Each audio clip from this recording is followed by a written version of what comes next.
Yes, hello everyone. How are you? Advance Merry Christmas. So today, I want to share with you a small video on how to survey a land. Char.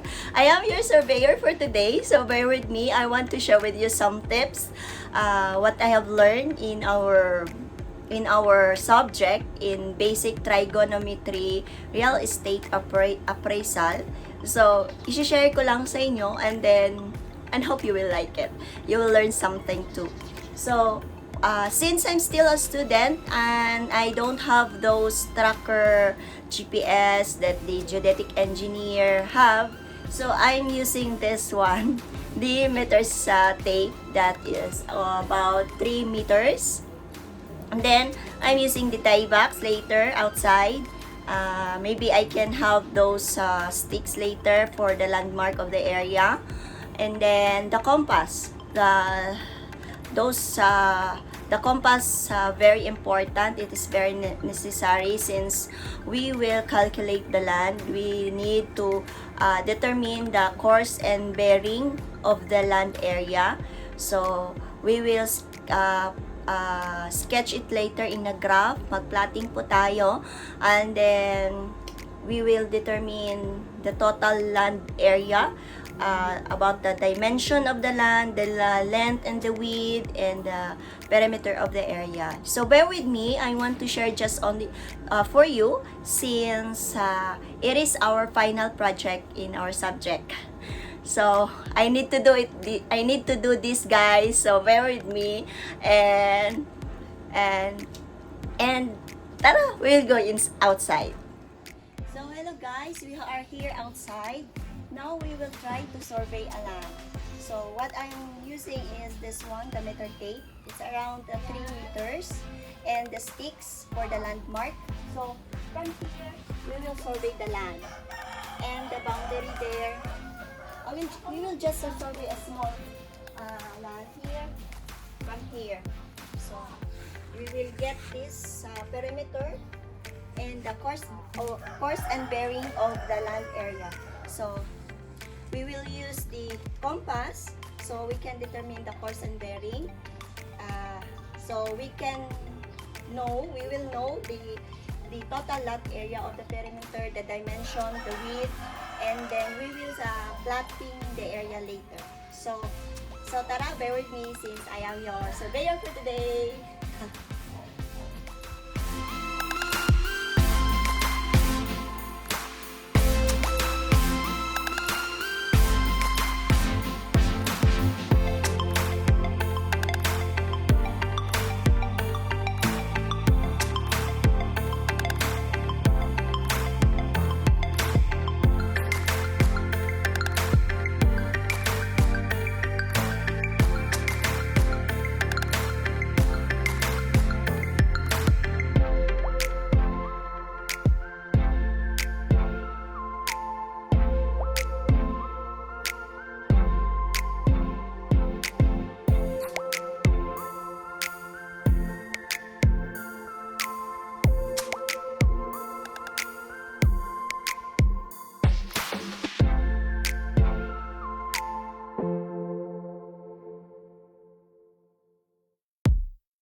So we are done, and we will go inside and we will put the graph and we will calculate the dimension of the area, mga ka-channel.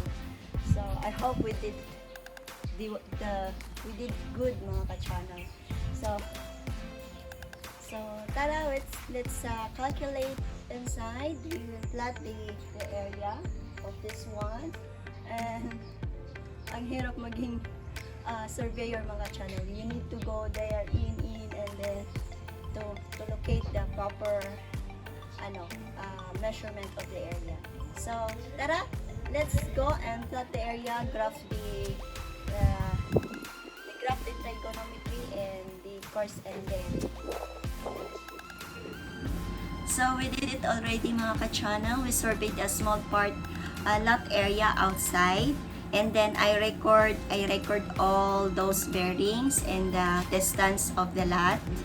And then outside you can see that it's initially it's a rectangle, the shape of the land that we surveyed.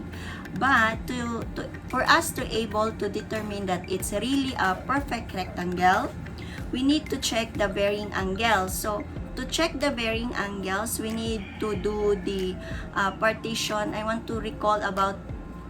recall to you about the partition coordinate system, which is those quadrants. There is first quadrant, second quadrant, third and fourth, which is it indicate the north, south, east and west. So in every quadrant there is 90-degree angle. So those quadrant, we will check if where the this bearing location. So we will plot the area. Also, this kind of plotting, mga ka-channel, we can see it in the title. If you have a land title, we can see it there down written in your land title description, like L equals to bearing, and they put its bearing like example 100 degree now southeast, like this, and the distance. So for you to check if your title it's really the same lot area, the total lot area of the title, I will show you on how they compute it, mga ka-channel. And then why is it there in the vicinity map of your title, it looks like there is a perfect rectangle, there is a triangle size, and then there is another square like this. So it's depend on the bearing of the area. So now for our lot area, we calculate now the lot area that we surveyed outside. We will calculate, and it is the same also, the same what's in the description of your land title, the same how they compute about it.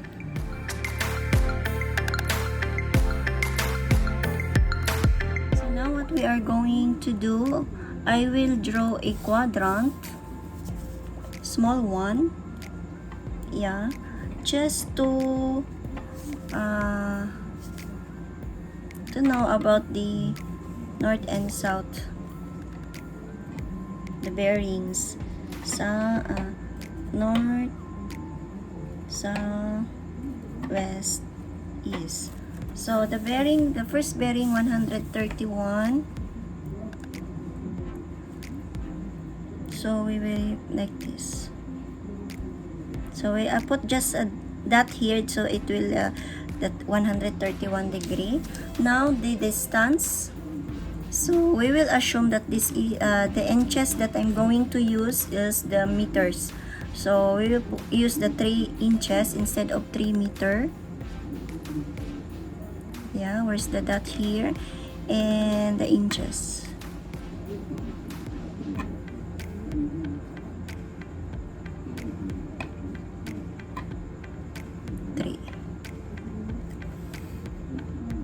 Okay, the dot here, and then we are going to make again the quadrant, and north, south, east again. And here is the 3 meter. Here is the 131 degree southeast. Yan. So again, the same. We'll do 222. Yeah. 122 southwest. So here, 222.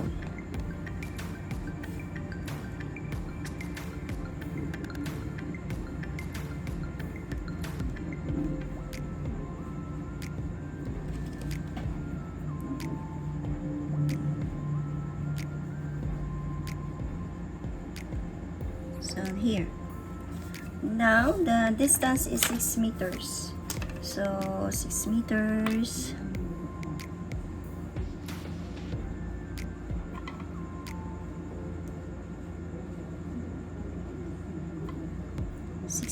Here. Put the dot here, 6 meters. And we will do again a quadrant. Okay.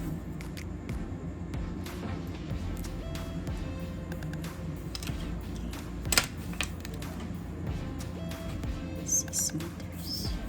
So here.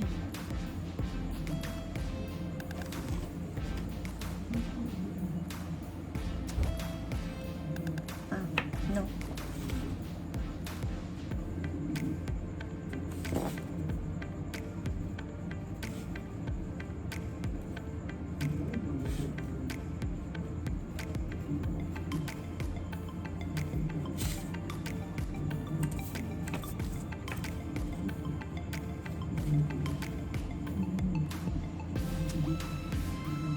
Southwest. So another one is 312 north.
We did mga ka-channel our plotting. So now what we are going to do, so as you can see, it is a perfect rectangle.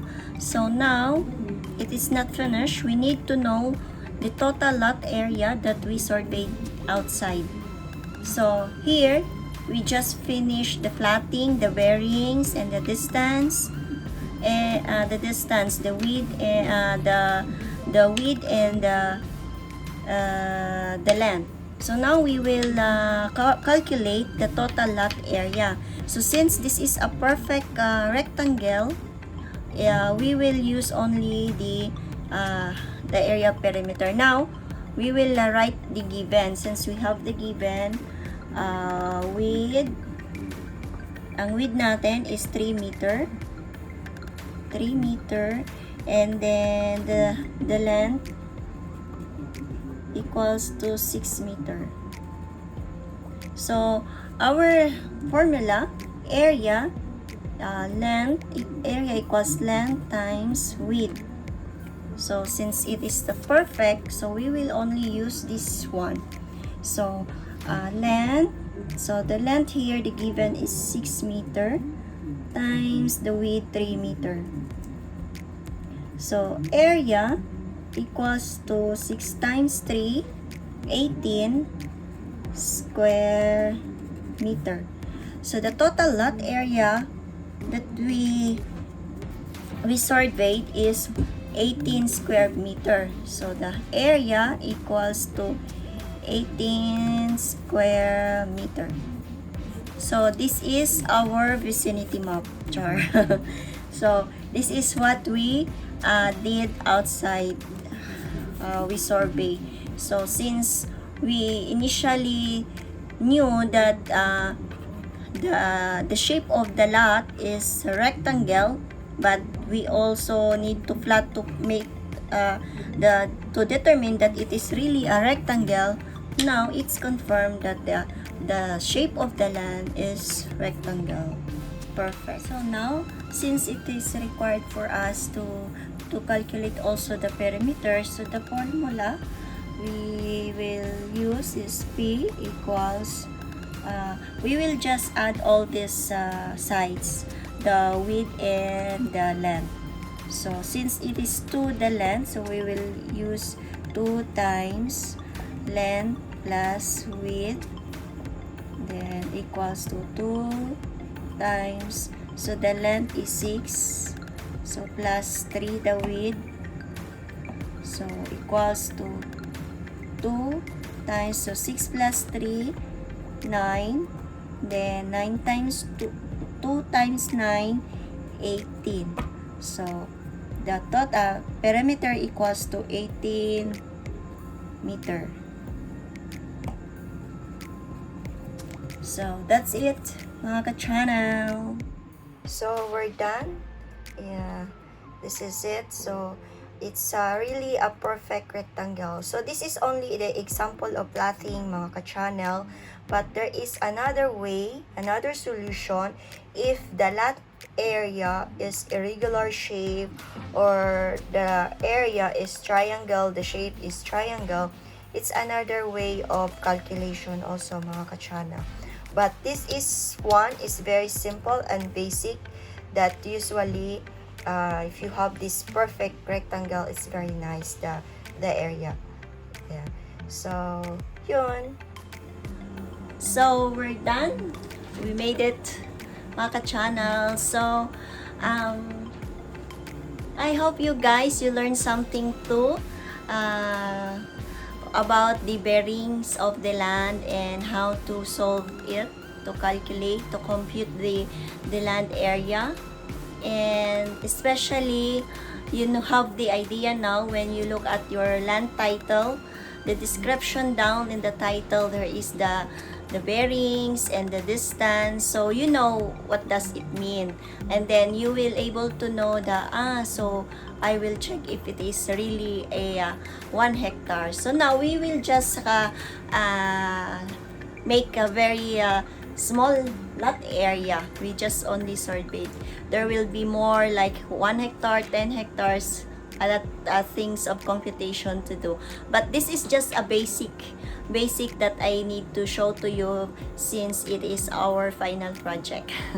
So thank you for today. Thank you for watching, and bye bye. Merry Christmas. Thank you.